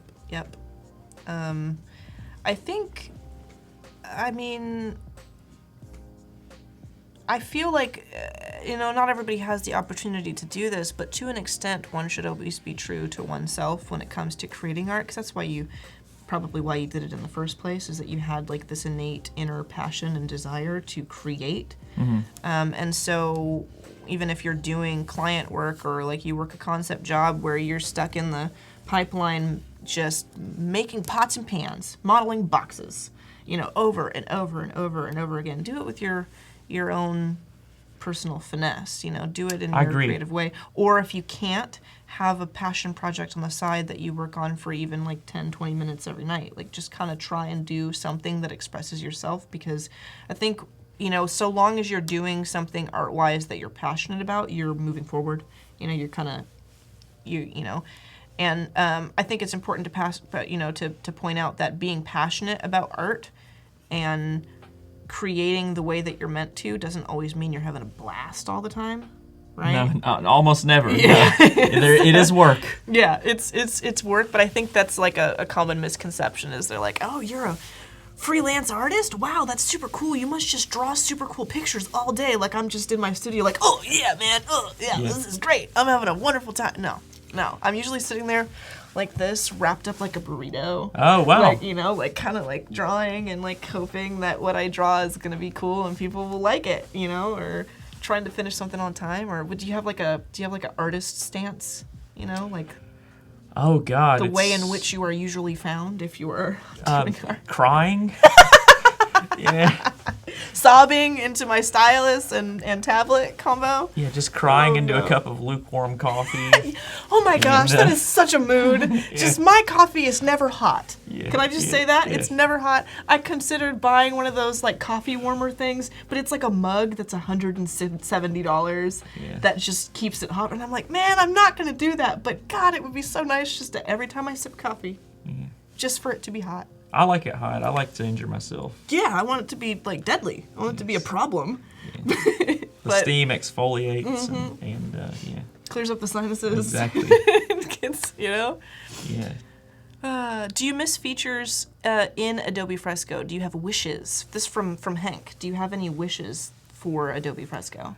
Like something you want in the program? Yeah. Adobe's listening. That's a big question. Yeah, so I would love an ellipse tool. An ellipse tool. I don't draw a lot of technical work. I might in the future, but currently I don't draw a lot of, if you're a designer and you're doing like maybe cars, you need those ellipses. But there are ellipses in this drawing. There's ellipses in almost everything. Like Hellboy's fist, it's a very narrow ellipse here. Let me make another layer so that I can show the audience what I'm talking about. But there's ellipses. Let's make it dark. There's an ellipse. Whoa, what happened there? Wrong button. Sorry, people. It's all good. Sorry, America and world. This is the one I'm looking for. So there's an ellipse here. There's an ellipse here. There's an ellipse here.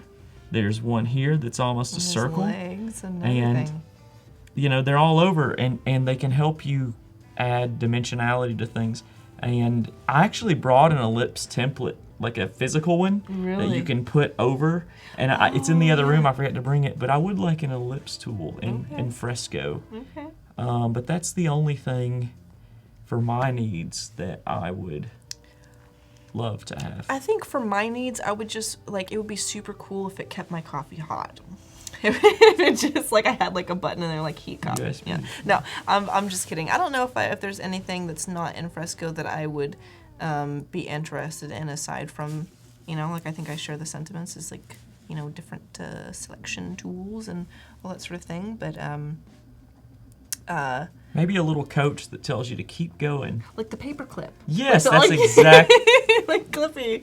Hey man, what's going on, young sapling? You look great today. You look great. You're looking good, man. Yeah. This is a good drawing. That would be cool if there was a little dude that just, you know what?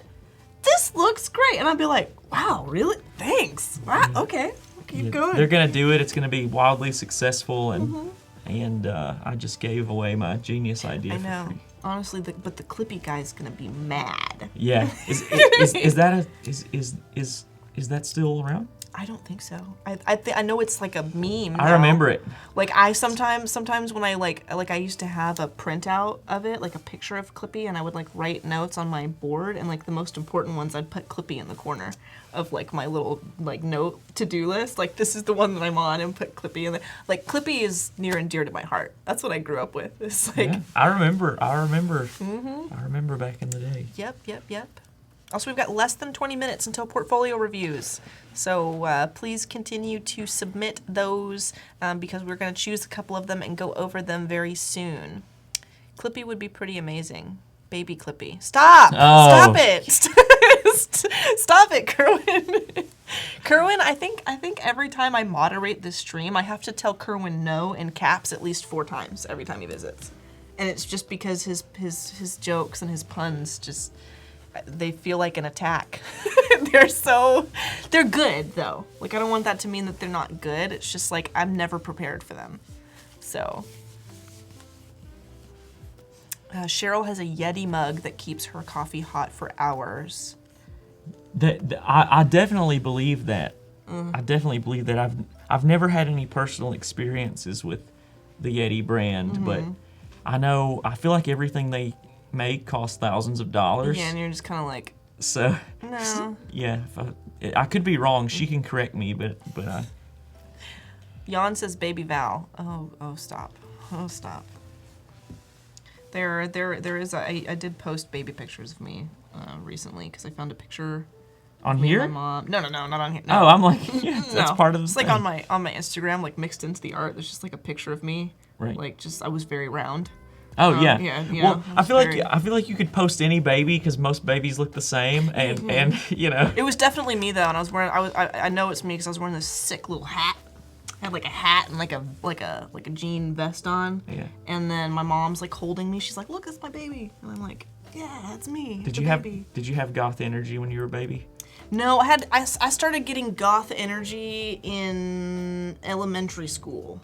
Pretty early. Yeah, I went to a Hot Topic when I was very young, and I found myself a fishnet long sleeve shirt and was like, this is the jam forever. This is the jam. And then by the time I got into high school, I was full-fledged chain pants and fingerless striped gloves and Naruto Leaf Village headband. Oh, did you do the My run? Chemical Romance. Oh yeah, with my arms straight behind Yes! me. Oh yeah. Just zoofing around the quad. Oh yeah. Yeah. I was the least coolest kid in my school. Same. I was not very cool. I couldn't be a goth. You couldn't? No? No, I like The Cure. I like Neil Gaiman. But I have a Southern accent, and you can't be a Southern goth. It's not a thing. Yeah, man. Yeah, exactly. Yeah, you can't do it. Super metal. Yeah, you can't be a Southern goth. I don't know. so- I think it's unique. There is Southern Gothic. That's a thing. Like it's not William the same. Faulkner, but you can't. Maybe if you're a Southern goth, please comment in the chat. Just You know. But I feel like being goth with like Southern hospitality sounds awesome. Like, Yeah. yeah, man, but yeah, like just very kind. Like, come on and go to our. Yes, exactly. Go Have to some our, biscuits like, and gravy yeah, before we please. go and watch Depeche Sweet Mode. tea, yes. Yeah, Just, but very, come with us, but only if you want to, and if Oh, it makes I you like feel that. good. I like that. Good to hear a Southern accent here, Jeff. Yes. No, Yeah. so I have family from your neck of the woods, Where? and also I don't know where. I just Okay. know that they're from Yeah, there. just I don't know. somewhere just in that somewhere. quadrant of Yeah. America. And I also have family in Arkansas. And That's Southern. Oklahoma. That's Southern. Yeah, Can so- be. Yeah, can be. They are. They Yeah. are. I don't even. It's like, you know, like everybody kind of has family where like you maybe talked to them on the phone once or seen them at a party once, but you don't really know them that much, but you know where they live. I like to keep my family that way. You know. Yeah, a little bit. Yeah. But yeah, every once in a while on a Christmas, I'll have a phone conversation with somebody who sounds just like you.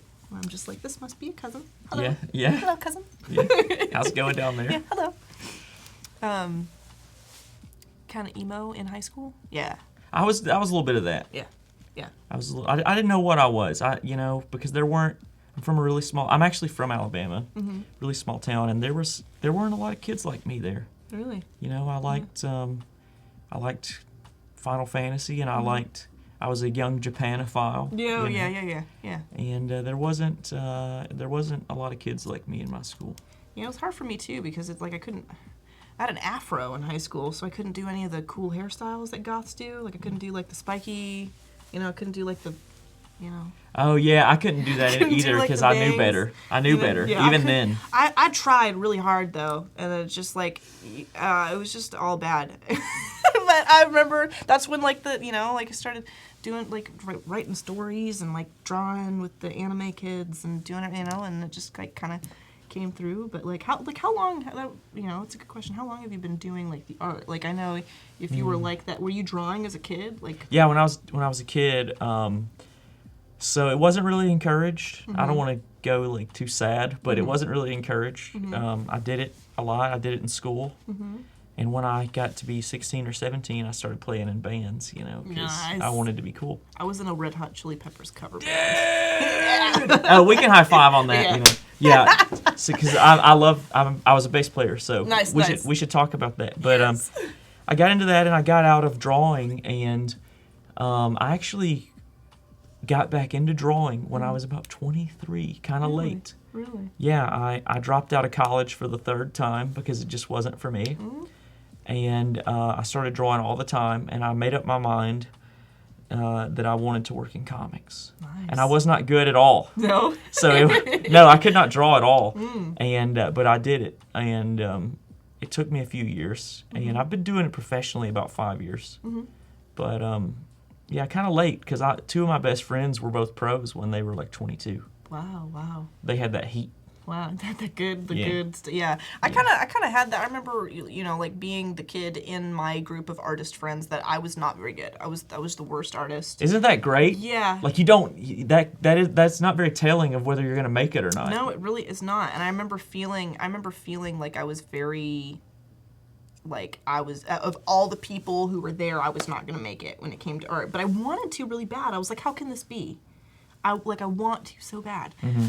But that's, it's, I remember I was going to school for anthropology. I wanted to be a forensic anthropologist, like that show Bones. Oh yeah. TV show Bones. Yeah. And I also left college and was like, I'm going to teach myself. I'm going to like get on YouTube or, it's You can because do of that resources now. Like it's like because of resources like Adobe Live, like doing, that's why I'm so passionate about this. Me too. This is what I needed, And my parents, I was lucky to have parents who were very encouraging when it came to being art, because they were nerds, and and they were both artists, and they didn't end up being artists by trade, but they they loved art. So they said, you have 2 years, and if you can't support yourself off of artwork in 2 years, you have to go back to school and get a regular job and and do it on the side. So I was like, that's really nice. Yeah, that's reasonably fair.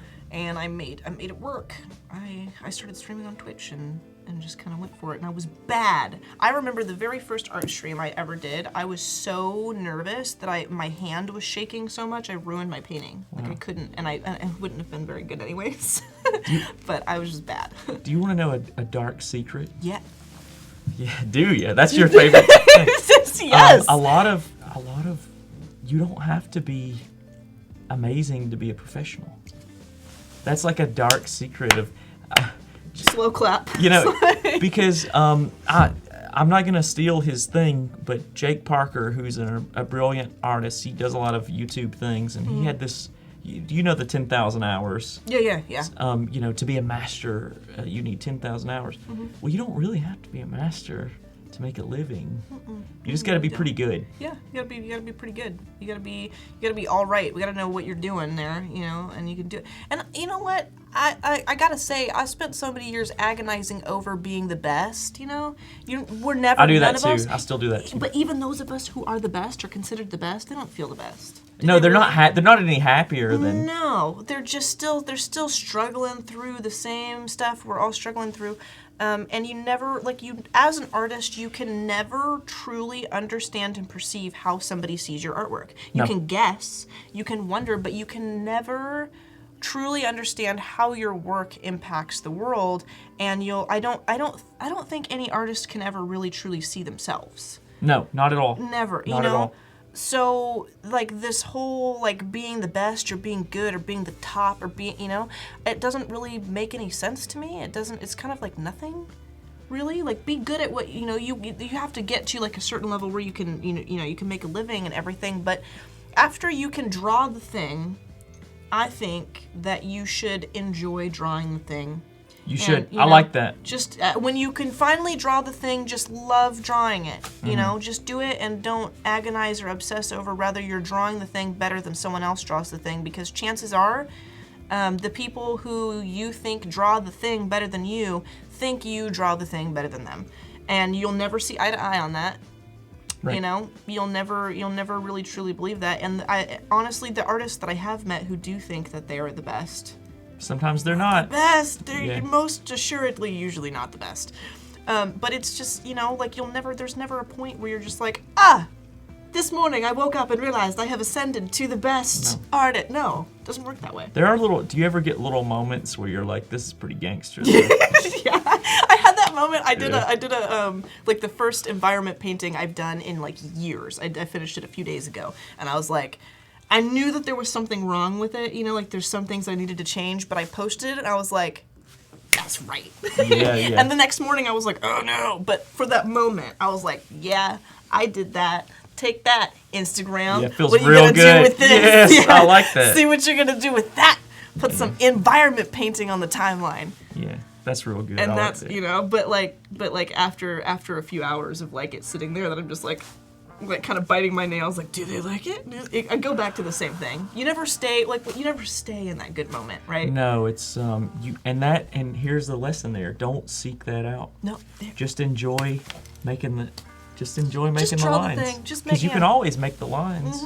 You can never seek that euphoria of satisfaction. Because you never really. I mean, I think that you can seek out and find that satisfaction and that the euphoria of I'm making the thing in the act of making the thing. But once the thing is complete, some people think that that's the end all be all of what the purpose is.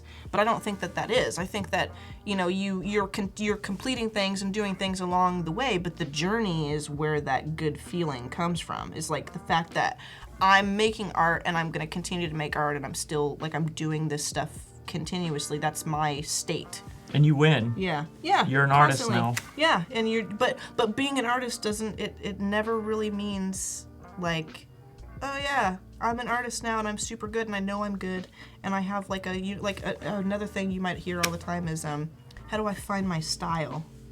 You hear people say, yeah, I guarantee you, even the people who have a super unique art style that's very recognizable, I guarantee you none of them just were aha, I will do this and this shall be my style. It's not really. No, that's not how it works. It just happens, Yeah, and it's your opinion on how you see the world, and that's just something that develops. It's your I think one style is your interpretation of what is real. Yeah. Right? And everybody has a different interpretation of that. And when you, like, your style, I believe, is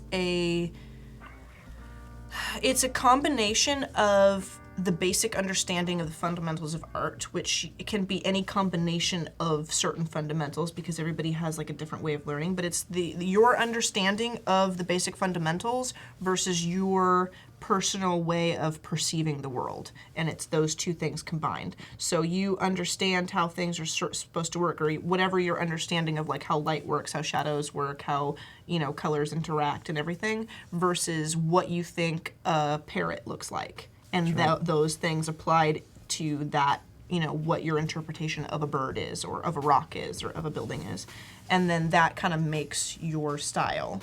Maybe you can say there's a third element of like artistic technique thrown in there. There's also another element in there. Do tell. Your inadequacies. So that's real deep. That's really. I didn't come up with that either. No. There's an artist in comics. His name is Brian Stelfreeze. He worked on, most recently, I think he worked on Black Panther with Ta-Nehisi Coates. But Brian is like, they do call him the Yoda of comics. He's a very wise guy, and if at comic conventions we all have these tables, and there'll be a school of people around him. He lectures, Really? And he was one of the first people I ever had look at my work, and he talked to me about how your mistakes become your style. Even if you're amazing, there are things that you may not have mastered, but they're an element in what your work looks like, and that can be a bad thing, but it's always going to be with you. So, that's a part of it. It kind of reminds me of I'm gonna nerd out here just for a second. Please. That line from the World War Z movie. They're trying to figure out where zombies came from. Oh yeah. And that guy says sometimes the deadliest aspect of Mother Nature is her greatest weakness. Yeah. And I think that kind of, to me at least, that sounds like what you're saying. Like sometimes your weaknesses and stuff make up how you actually decide to make your art. Yeah. Maybe. And so your art goes in a certain direction because of certain inadequacies or certain weaknesses that you might have, and so you kind of sort of like how a beehive will form, or a wasp nest will form based on the terrain in which it's built on. Like it will have like negative space and and so on and stuff because of what it's sitting on, and not everybody has a flat surface, right? Our journey is kind of like rocky, so whatever you build on top of that is going to be a little bit. Be like the wasp. Yes. That's Bruce Lee right there. Yeah. I like that. that. I'm gonna check on chat real quick because I want to make sure we're not neglecting everyone. We've got just a minute or so until we're gonna dive into portfolio Look reviews. at some art. Yeah, and we will maybe have, depending on how robust those portfolios are, we may also have some time after that to do a little bit of work. But I'm just gonna look through here. For artists, it has to be frustrating to know that people see things differently and they might misunderstand your art completely, or inserting meanings into that into it that is not there. This from me on Eric.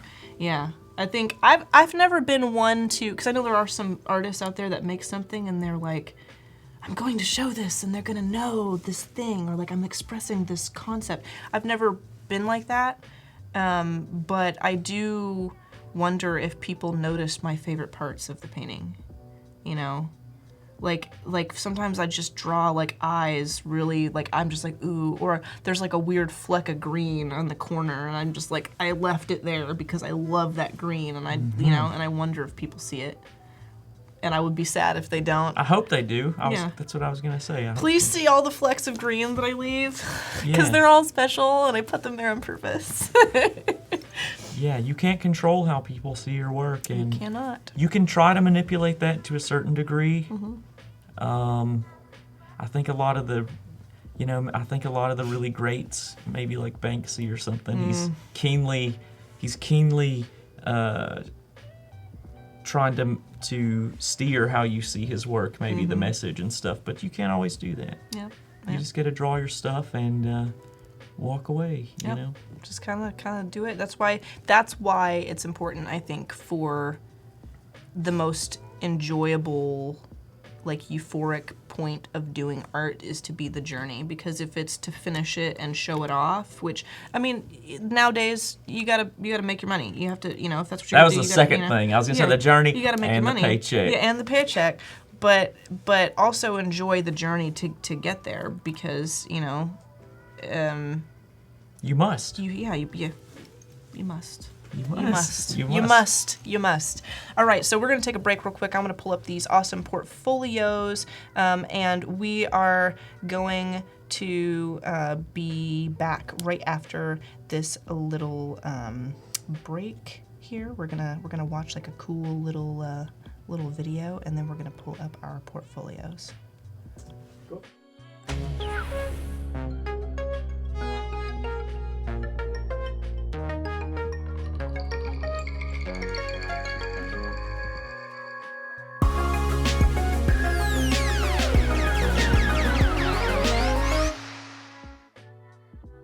Hey, I'm back here, coming at you live with a young sapling. Yeah. We're back. We're back. We're in space, and we're very excited to be here. We've got a couple of awesome portfolios that we're going to look up. I'm actually going to pull my screen over here so that you can check it out. So the first one that we have to check out here is Mr. Anthony Jackson. And it looks like he is a digital artist. And before we jump into the artwork, something that I always like to do is I like to see on the side here how they actually present themselves, because part of a portfolio is like how can people contact you and give you work if they want to give you work, you know? And so I see he's got like an about me. I'm Anthony Jackson, 24 years old. I'm an illustrator and starting to get into graphic design. My work consists of original characters, fan art from TV shows and video games, still lifes, and interior and exterior landscapes. Very cool.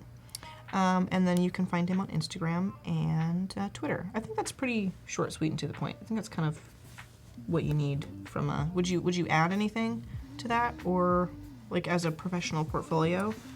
I have the worst advice on that ever, because I always put dumb stuff in my bios. Really? So yeah, do I. yes, because So I can't take myself too seriously. So like I put a bunch of stuff from Lone Wolf and Cub, the comic. Yes, you know, just like I walk the assassin's road of death, and you know.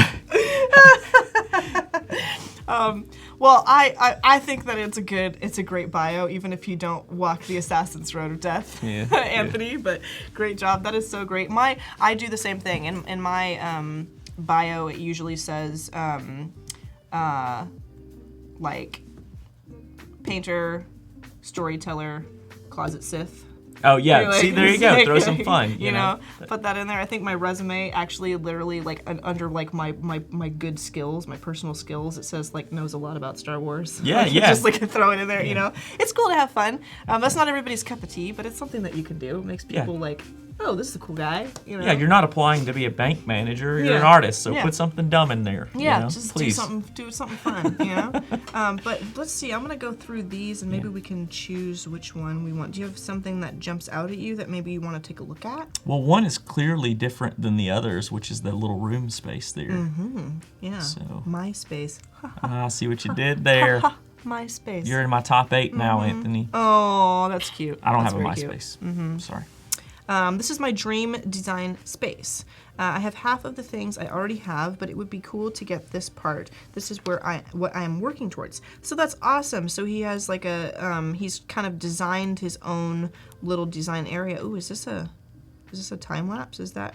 Yes, it sure is. I think it's super interesting how you have started with it upside down. You know, I heard that when it comes to like trying to illustrate things properly, sometimes doing stuff upside down changes the whole way that you line your art sometimes, because you're not looking at it in the context that it's supposed to be perceived in. Kind of like flipping it. Yeah, kind of like flipping the canvas, which you should always do. You should always flip it. great. I'm too scared to flip this, and I've been working on. I haven't flipped it. Sometimes if I don't flip it for a while, I'm like, I don't need to do that. Yeah. Don't flip it. But this is really great. You've got like your time lapse and everything going here. If I had to offer some feedback about this space, or like the way that you have painted everything, I think first of all I would say I'm curious about like light source, because everything is very lit in general. And like you have some dimension like on your desk and on the chairs and on, on all that stuff, but then like the pillows are not. So I'd be wondering, like, some of the things are not lit. I would say, like, when it comes to lighting things in a 3D space, typically what I do is if I'm really serious about doing like an environment, I like to make a little sphere and light the sphere on my canvas, and then use that as a reference. Smart. Whenever I'm painting or illustrating. So just like a circle, and I like fill it in with like my gradient brushes, like my soft brushes and stuff, and put a light source on it and everything, light it, and just have it in the corner there. So whenever I need to know, like, okay, how do I light this item, I can look up at that and like make the light sources match. And then if there's secondary lighting you want to add, like from this window, or something, you can add some light after the fact from the window. But all in all, I really like his presentation on this, how he posted like his sketch, and we got to see like the time lapse of his process and how he works, and then the finished product, which is really, really cool. Do you have any suggestions for him maybe when it comes to the artwork?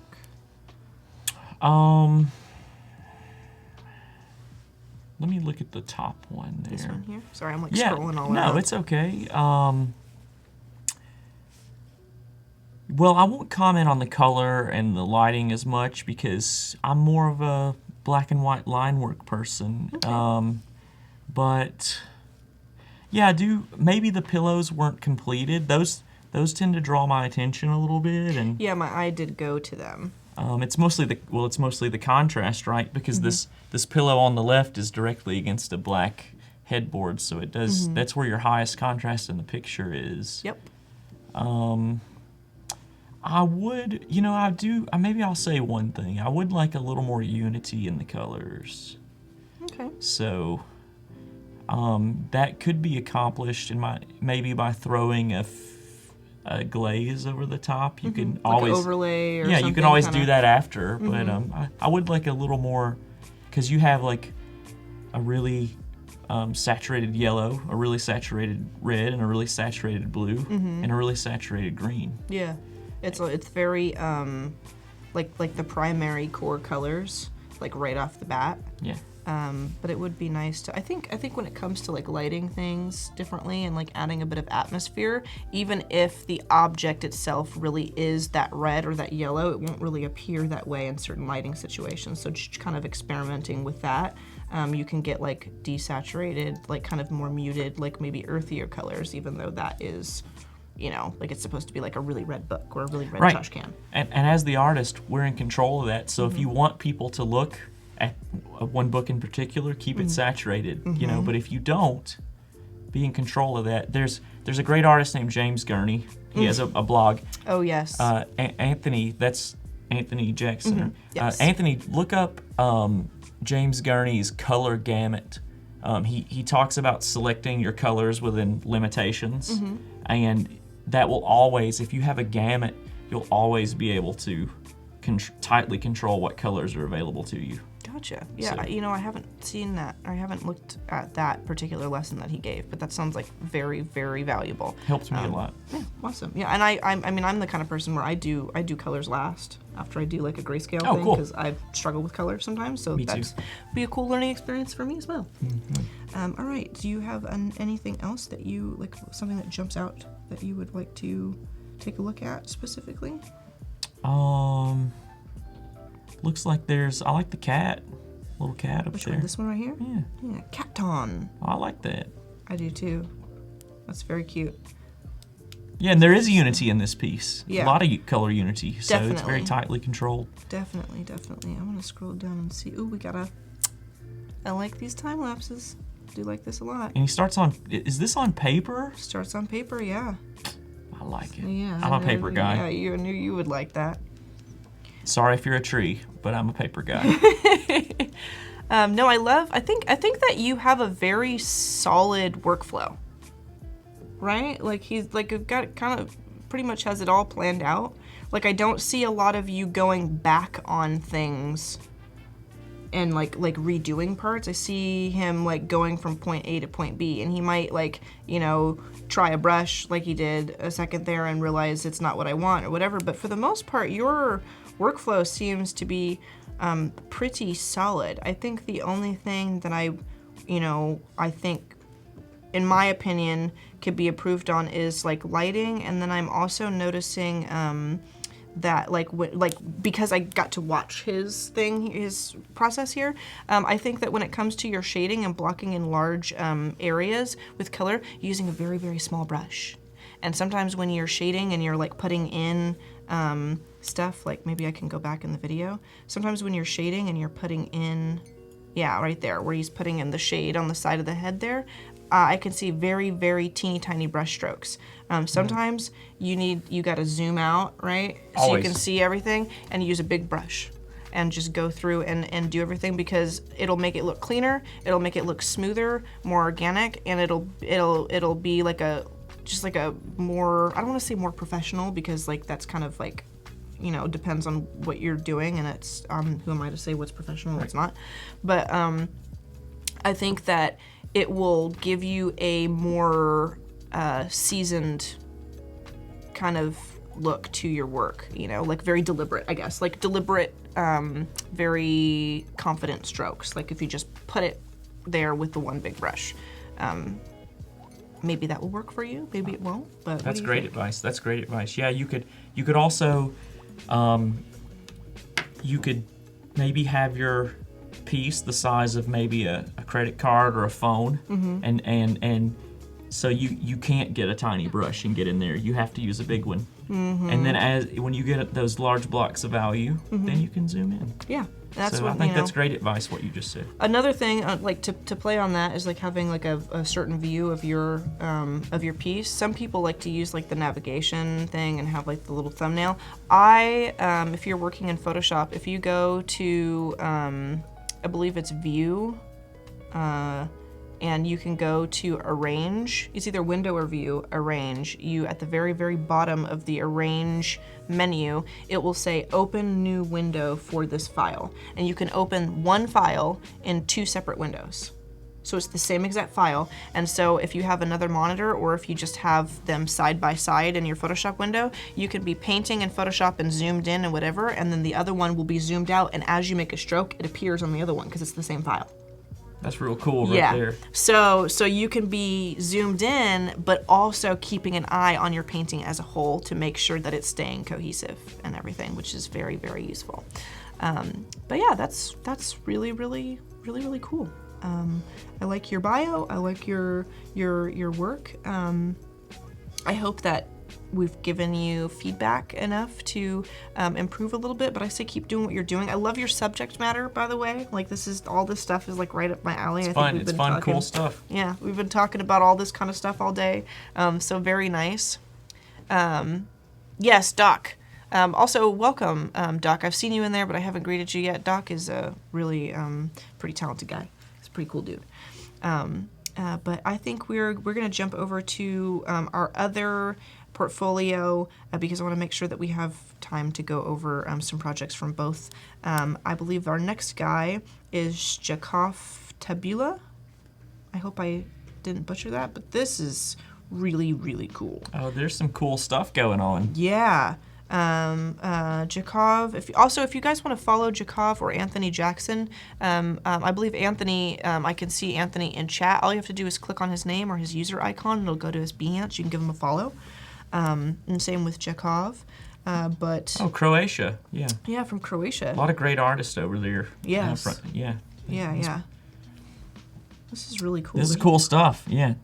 A lot of different styles I'm noticing in here too. Like he has a very distinct, like kind of, almost like Blade Runner meets the U.S. dollar kind of, like vibe. But then down here I'm seeing like some painting kind of in it too. And it's just, do you have a particular one that sticks out to you that you want to? Oh wow, I love them. Well, let me see.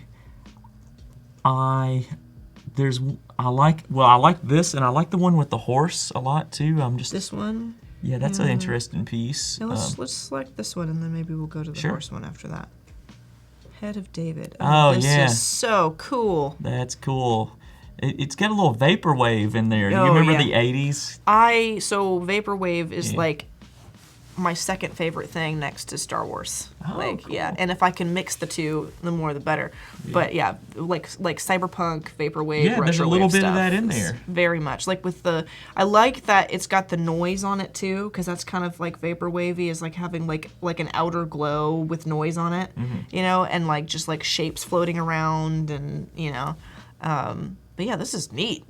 I don't know that I have a critique on this really. Do you have anything you can maybe want to bring up? Well, I think it's a cool piece. I love gold on black. That always looks cool. Oh, yeah. He signed it twice. He's like, this piece is so red hot, I'm going to sign this thing twice. Yeah. I didn't even notice that. See, that's a good point. Yeah. Sometimes you got to sign stuff twice, you know. Sometimes. You really, if you, no, I like the piece. I love the marbly texture that invokes its original sculptural nature there. I love the diagonal, like, someone with an education could tell me what those shapes are called, but you know, It's just that I think it's just trapezoid maybe down there. polygon. Yeah, those are Polygons, cool yeah. looking. It's a cool piece. Yeah, that's really neat. It's a real cool piece. Very well done. And he commented on the original David sculpture, but he still had he still has opinion, or she, I don't know the artist, but he still has opinion on what they think and feel about it. Yeah. So it's very graphic and Very linear. neat. Cool Very stuff. Neat. All right, let's find maybe the one with the horse. Where was the horse one? This one here. Yeah, I just like horses. But I like Let's that. see. I like a few of these, but this one, oh yeah. Ooh. See, this is where I would be at a loss to create, is just like all these perfect lines and kind of making a form with them. This is so unique.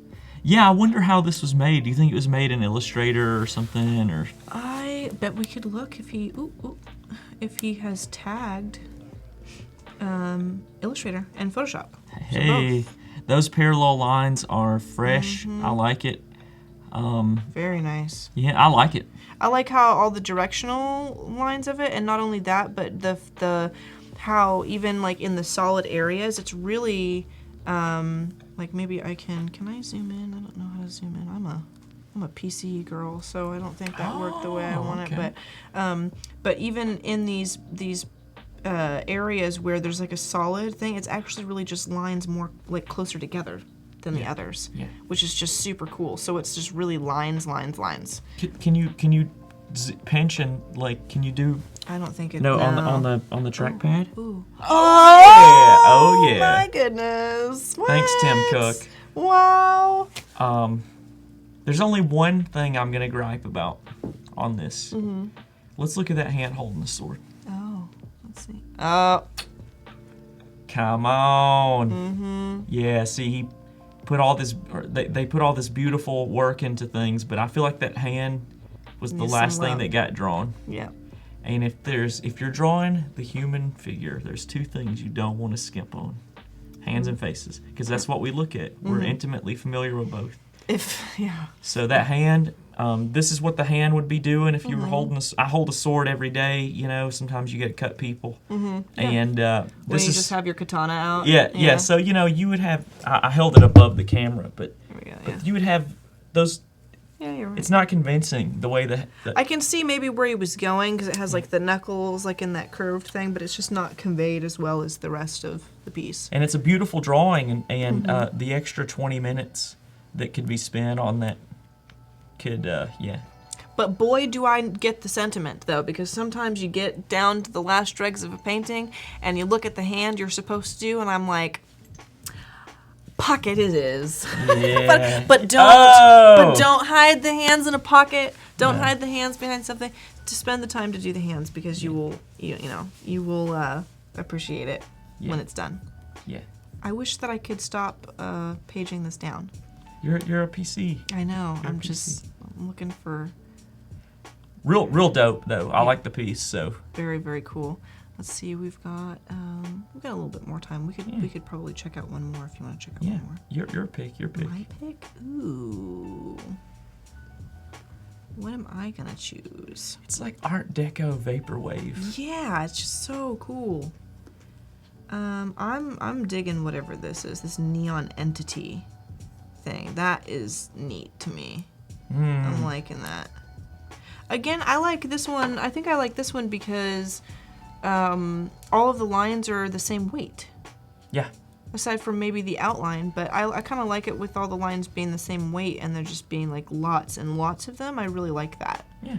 And I like the colors and everything. I think that I also don't think that this is something it's kind of work that's hard to critique too, because it's such a unique style. But again, going back to style, I feel like, you know, this is the way that they perceive the world, and I'm not seeing any, aside from like your hand that you pointed, I'm not really seeing any major like anatomy flaws or. Nope. And I don't think this is a style that particularly has like a set of ground rules to follow. Nope. So it's just, you know, it's just very cool. Yeah, and that's really all that matters at the end of the day. Is it cool? Because even if it's wrong and it's cool, it's just exactly. You know. That's what I try to tell people too. It's just like, you know, sometimes it's not, you know, exactly right. And make sure you're not fooling yourself into like, because you know, there's the people who are like, oh, I meant to do it that way. And I'm like, make sure you're not hiding behind that. Yeah, get out of here with that. Stop. You didn't mean to do the hand like that. You know, you like don't hide behind or use things like that as crutches to not better yourself or further your skill, right? But sometimes people do mean to do like weird little things, and it's not right, and it's not exactly how things are supposed to be, but it's just freaking awesome, you know, and you leave it like that. We've got just like maybe 3.5 minutes left before we have to take off, so I'm going to actually pull up your portfolio. Oh, we're going to critique let it. People know. Oh, yeah.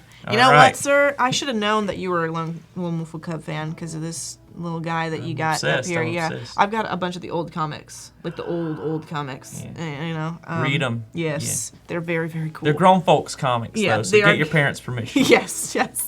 A lot of murdering and kissing and stuff Yeah. that kids can't see. You're not allowed. So Jan, sorry, but it's bedtime. You got to take off. Baby You Yoda can't- cannot read those. No, not for Baby Yoda.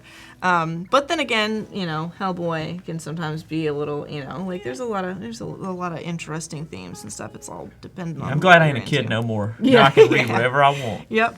But you guys can find Steven at Steven__green on Instagram. And I believe you do have a Behance, or is it just I do. It's Steven Green. Steven Yep, Green on yeah, Behance. so.